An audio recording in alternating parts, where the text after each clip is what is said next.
You knew I was going to talk about it, and you knew I was going to ask about it, and we are going to talk about it, and I am going to ask about it. How many people are going to comment before listening to what I have to say? Probably more than I want.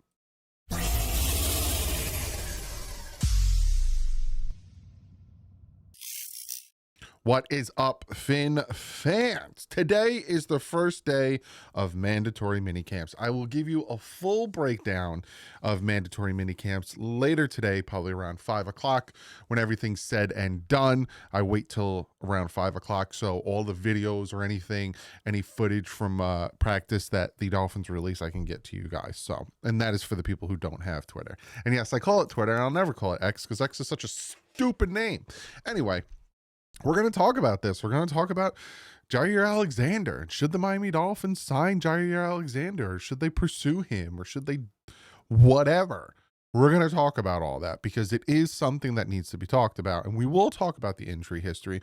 We will talk about why he was released and why this and that and all those other things didn't happen. But let's just real quick look at Miami Dolphins situation, right? Right now we have $13.7 million in cap space when we trade Jalen Ramsey. And again, I said when, not if, because again, it's a foregone conclusion that Jalen Ramsey is going to be traded.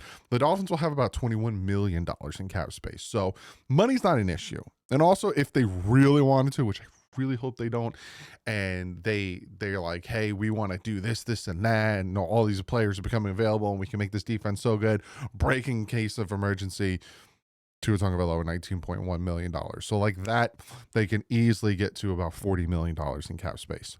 Please don't do that, but they can. So money's not an issue.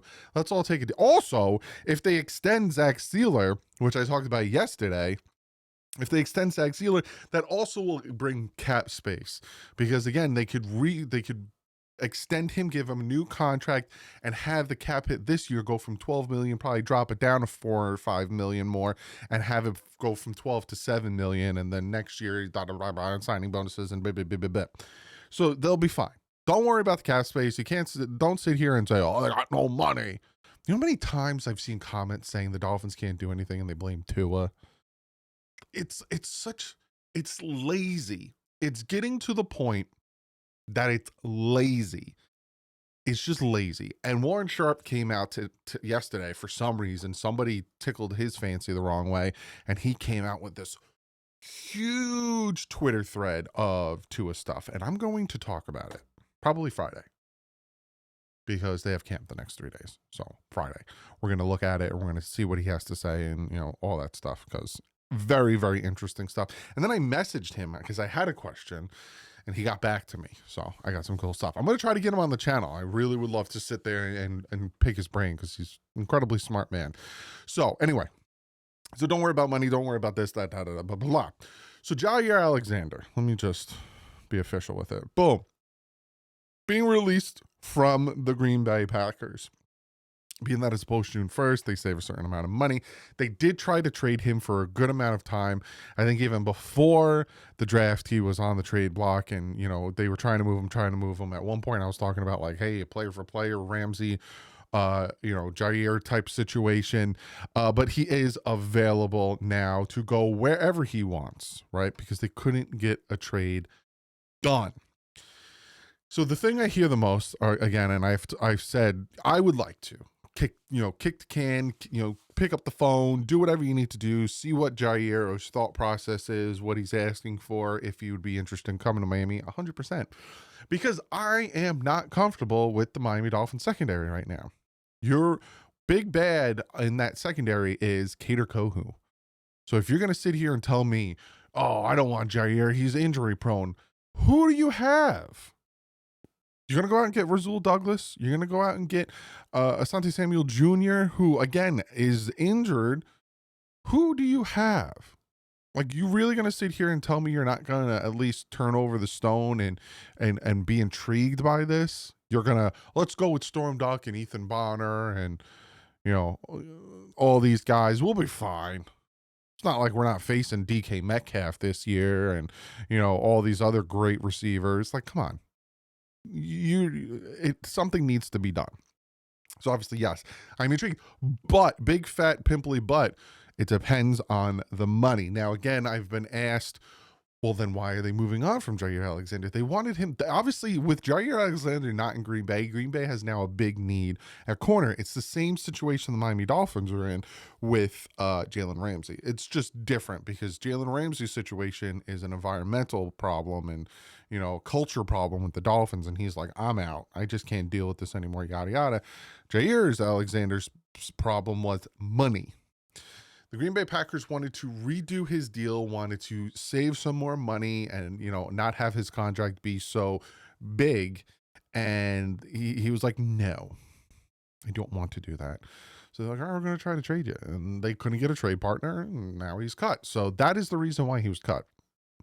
Now, obviously, the injuries are a problem. And that's not something I'm going to look away from. And, obviously he has to pass a physical for the signing to happen, but it's a problem 100%. But also our secondary is a problem 100%. And if I'm the Dolphins, this isn't the only move I'm going to make. I'm not just getting Jaire Alexander. I'm also getting Rasul Douglas or Asante Samuel Jr. if he is healthy and passes a physical. But again, or Stephon Gilmore or,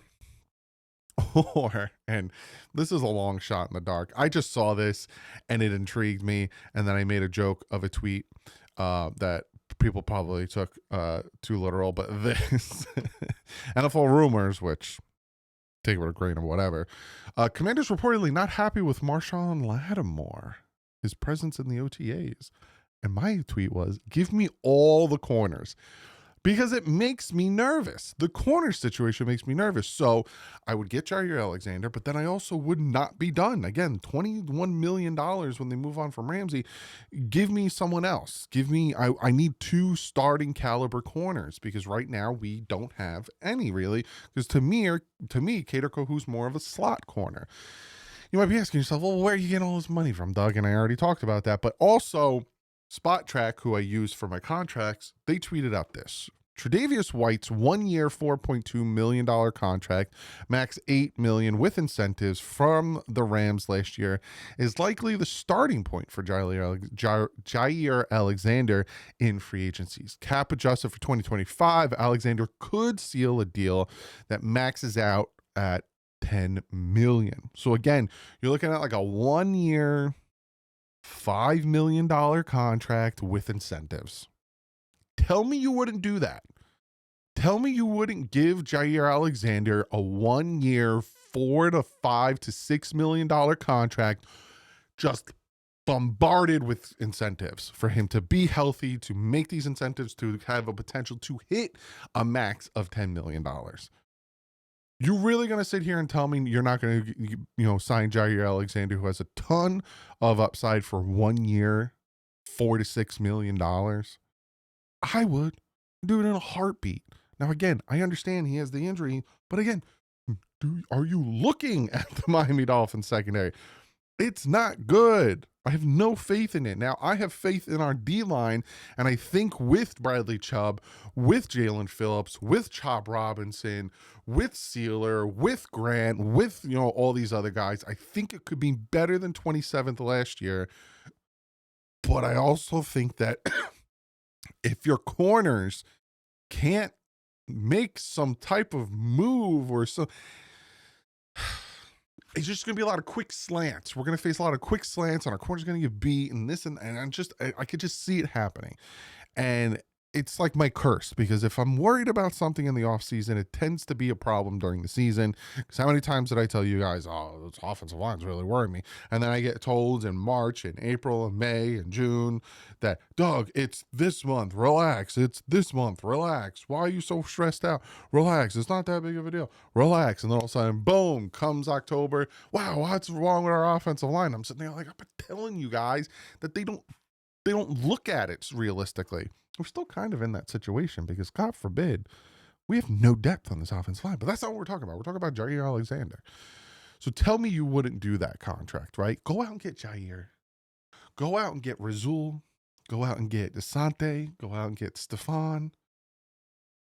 Go get 2 corners and have your cap hit in 2025 between those 2 corners be like $11 million. You pay 1.6 You pay 1.5, $11 million. You go into the season with a $10 million break in case of emergency, like Chris Greer always does. Tell me you wouldn't do that. I still would also get an offensive lineman. Depth scares the crap out of me, but that's something we'll talk about.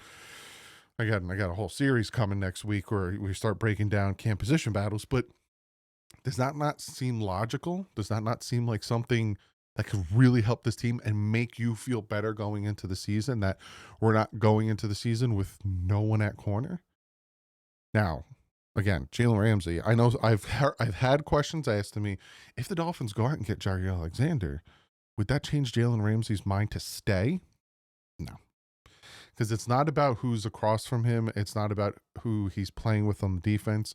It's about the culture of the team. It's about him wanting to win. And supposedly it's him and McDaniel button heads. And it's just, it's the bridge has been burnt.